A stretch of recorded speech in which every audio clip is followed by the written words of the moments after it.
All right, tonight's State of the Union address is expected to lean heavily on the economy. The president's sure to boast of robust January job creation and unemployment at a 50-plus year low. Former U.S. Senator Byron Dorgan joins us now with what to expect tonight. Senator, nice to have you. A Washington Post poll found 41% of Americans say they're worse off financially. That's the most ever recorded. How does the president make his case on the economy given that? Well, he can make the case. There's some good things out there. Now, I don't quite understand 41%, but I saw that in the Washington Post as well.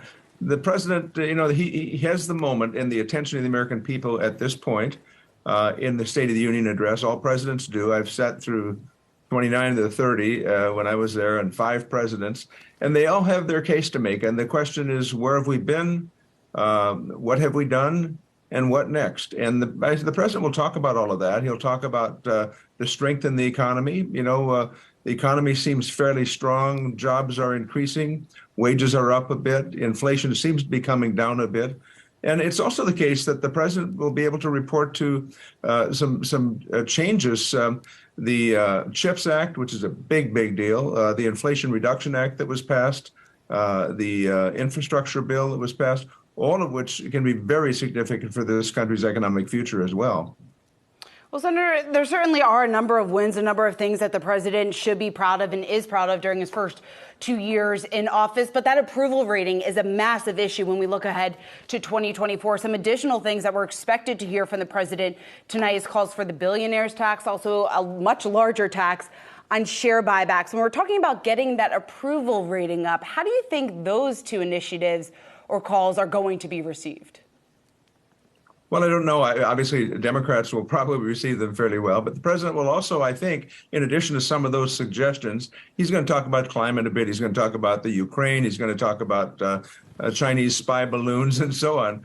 But in addition to that, he's also going to suggest that it's very important for the country at this point in time for the president and the members of Congress to reach out and work together, because he's going to try to do that. Now, I don't know. It's a divided government. The House and the Senate are split, and so we'll see what happens. But I think the country is best served by both parties caring more about their country than their political party.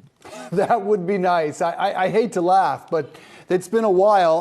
I want to go back to Reagan, Clinton, Obama, even Trump. What they did more than anything else, aside from their achievements, is sell those achievements. Does the Biden administration have a problem in how they sell their achievements?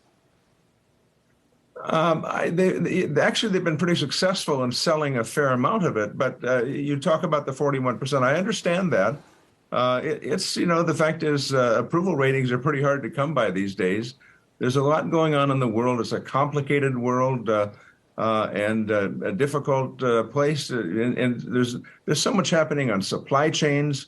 You got wars and you got the issue with Russia and the Ukraine. You've got a massive earthquake that kills thousands yesterday. So there's just a lot happening in the world. And the president will come to the chamber today and tonight, and he'll make his case, and he'll have the attention of the American people. They don't get that very often, but in the State of the Union address, they do. And he'll make the case, and he will describe what has happened, and hopefully he will sell how he believes the future should be, and then we go from there. Senator, you mentioned the fact that he's going to be focused on bringing both sides of the aisle together, something that we haven't seen happen now in quite some time. Putting the ball in your court here, one thing that you think both Democrats and Republicans can agree on within the next year or two? Well, I don't know what they can agree on, but I know what I hope they would agree on. The fact is, both political parties have a responsibility to deal with immigration and deal with it effectively. Neither wants to touch it very much. They each blame the other. But immigration is going to require both political parties to try to deal with it and get it right. There's a lot this country can do and should do if people work together.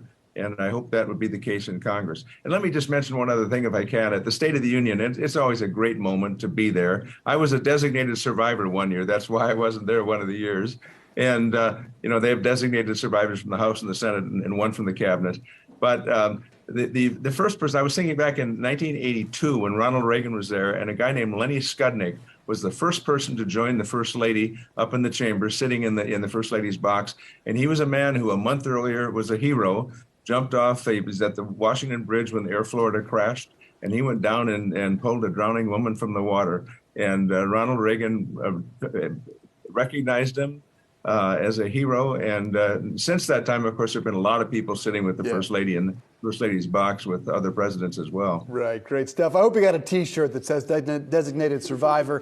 Quickly, that satellite balloon from the Chinese that we shot down, how's that forcing a last-minute rewrite? I didn't get the last part. The Chinese spy balloon, how might that force the administration to do a bit of a rewrite on this speech? Well, they're going to have to, I don't know whether they'll rewrite what happened. I mean, there's a discussion about what happened and when it happened, but I think he's going to send a message to China. And that message will come in the way he describes it tonight at the State of the Union. And we'll see. I mean, there's so much going on that's troublesome and interesting and difficult and challenging. The Ukraine-Russia issue is also very significant. But this balloon that floats across the country with the equivalent of 3 school buses on it, I mean, it's a big deal. And I think the president will have to address it, and will address it to China in the State of the Union address. Well, we will certainly be watching that tonight. Senator Byron Dorgan, thanks so much. Thank you. Good to be with you.